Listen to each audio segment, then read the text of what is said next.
और ये आपको बताएं कि कराची में आलमी यौम मजदूर के मौके पर पीपल्स बस सर्विस सड़कों से ही गायब हो गई है, जिससे शहरियों को शदीद मुश्किलात का सामना करना पड़ रहा है। क्या तफसीलात हैं, जानेंगे डॉन न्यूज़ के नुमाइंदे महराज अख्तर से। महराज बताएगा, पीपल्स बस सर्विस जो है वो सड़कों से गायब है, इंतजामिया की जानिब से क्या मौक़िफ़ अपनाया जा रहा है?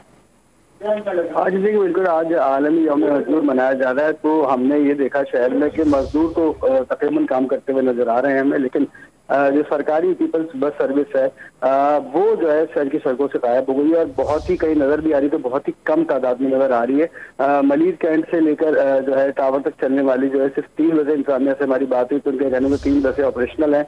इसके अलावा 5 बसें जो है वो बेरे टाउन की तरफ चल रही हैं। मजमूई तौर पर जो बसें चलती हैं वो नहीं है और शहरियों को, जो खासतौर पर मुसाफिर हैं जो सफर करते हैं, उनको शदीद परेशानी का सामना करना पड़ रहा है और वो घंटों इंतजार करके जो है दूसरी ट्रांसपोर्ट के जरिए अपनी अपनी मंजिलों तक पहुंचे हैं। जी ठीक है महराज अख्तर, आप अपडेट कर रहे थे इस हवाले से, शुक्रिया आपका।